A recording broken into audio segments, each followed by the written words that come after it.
traffic heading out to the Denton's Farmers Market tonight. Yeah, be prepared to handle the heat because it sure is there. Here's a live look over our Honda of Lincoln camera. And just a few moments ago, there were a few high clouds in this shot. You don't see any looking southwest. We've had to contend with high clouds for a good chunk of the day, but there has been plenty of sun to go around. That sun has helped warm us up into the 90s. We topped at 93 degrees today in Lincoln.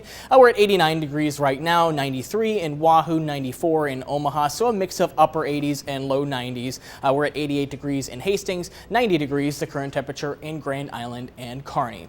Here's a look at satellite and radar imagery. You can see some of those high clouds starting to move through the capital city, but a lot of clearing off to the southwest. We were watching some isolated thunderstorms off towards the west, just to the north of the Tri-Cities earlier today. That's where the isolated storm development ended up happening, and that has since pushed northeast out of the state. However, we are watching some more thunderstorms in northwest Kansas. In fact, it looks like a severe thunderstorm warning was issued in northwest Kansas.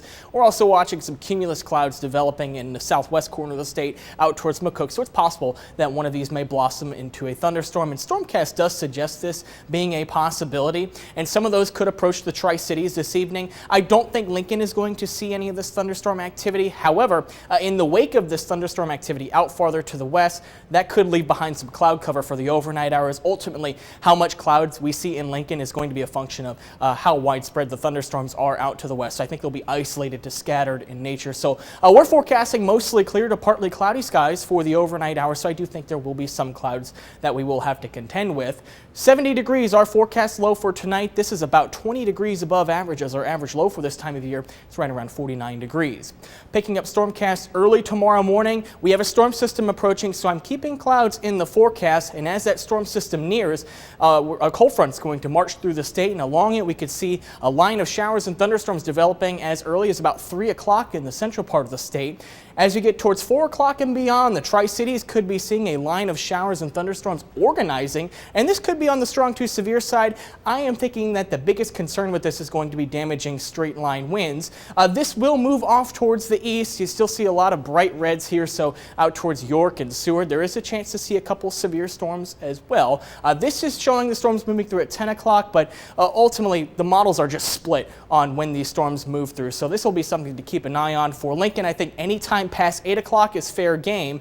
But once we get past 8, 9 o'clock, we're getting beyond sunset. We're losing the heating of the day, and I anticipate that this line of thunderstorms may try to weaken substantially by the time it gets to Lincoln. So I do think the best chance to see severe weather is out to the west. We can't rule out a few lingering showers overnight and into Friday morning, but by the time we get to the morning commute, I think we should be dry.